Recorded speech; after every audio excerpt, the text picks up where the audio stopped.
चाहती हूँ कि हमारा भारत देश एक विकासशील देश है जो आर्थिक स्तर पर भी कमजोर है और तकनीक के क्षेत्र में उसके कदम अभी भी पीछे हैं। ऐसे में क्या ऊर्जा इन नवीकरणीय स्रोतों का उपयोग करना क्षेत्र इस्तेमाल संभव है? क्यों संभव नहीं है? सूर्य ऊर्जा या सोलर एनर्जी एक अटूट स्रोत है, तो क्यों ना इस संसाधन का उपयोग हरित ऊर्जा के लिए किया जाए?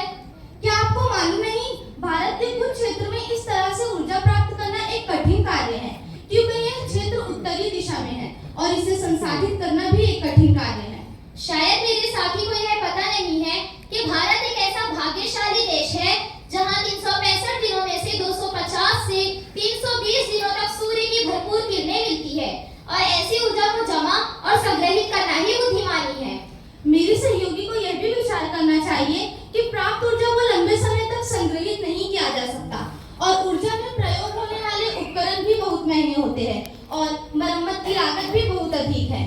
यदि हमारा लक्ष्य हरित एवं स्वच्छ ऊर्जा प्राप्त करना ही है, तो पवन ऊर्जा का उपयोग एक सुरक्षित और उत्कृष्ट विकल्प के रूप में भी किया जा सकता है।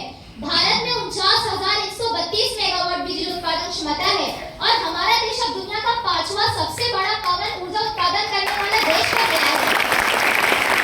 मेरे सहयोगी को यह समझना चाहिए कि जमीन पर, समुद्र में या पवन को अन्य गति पवन चक्की के ब्लेडों में हवा की घर्षण के कारण होती है और इस विधि से ऊर्जा उत्पन्न किए जाते हैं। लेकिन पवन चक्की के ब्लेड काफी महंगे होते हैं और इसमें कोई संदेह नहीं है कि हवा मुफ्त में प्राप्त की जा रही है, लेकिन प्राप्त ऊर्जा की कीमत बहुत अधिक होती है जो हर किसी के लिए संभव नहीं। कितने दुख की बात है कि मेरी सहयोगी हरित और स्वच्छ ऊर्जा के अच्छे और सकारात्मक पक्षों की उपेक्षा करती है और इनके नकारात्मक पक्षों पर ध्यान केंद्रित करती है, जबकि इन सभी विकल्पों के फायदे कहीं अधिक है। इसलिए हमारा देश भी समुद्र के पानी का उपयोग करके हरित और स्वच्छ ऊर्जा प्राप्त करने का प्रयास कर रहा है। समुद्र में एक विशिष्ट अवधि के लिए दर्ज किए जाते हैं।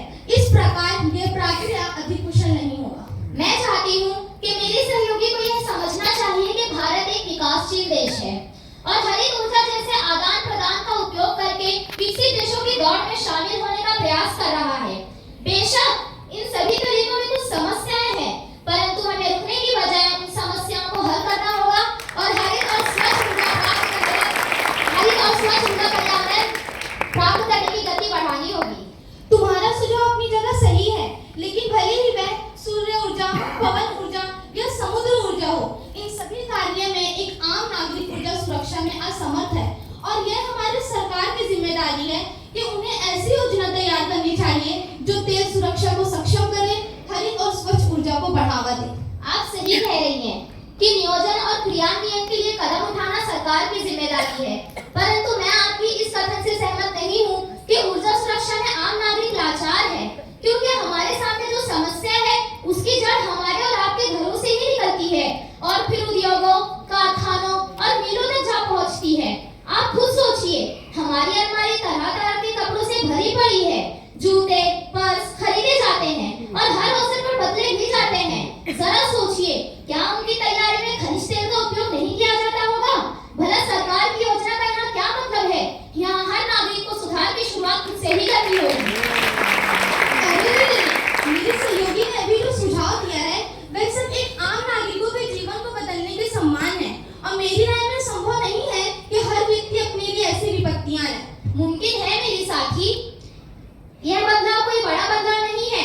साधारण सी बातों का पालन करते हुए हम अपने पर्यावरण को हरा भरा और स्वच्छ बना सकते हैं।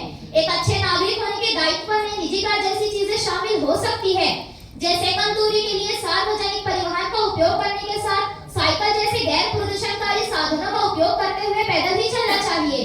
किचन में खाना बनाते समय प्रेशर कुकर और छोटे बर्नर का प्रयोग करना चाहिए तथा यूज एंड थ्रो का जो फैशन आज आम हो चुका है उस पर सख्ती से रोक लगानी चाहिए।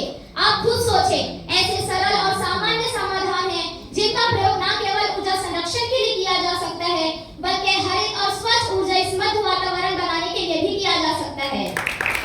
आज आपकी बातें सुनने के बाद मुझे सच में ऐसा लगा कि कितनी छोटी-छोटी बातें हैं जिन्हें पूरे पर्यावरण में विचार करके और अमल करके आसानी से बदला जा सकता है। वह दिन दूर नहीं जब हमारा भारत हरित और स्वच्छ ऊर्जा के परिपूर्ण देश के रूप में उभरेगा।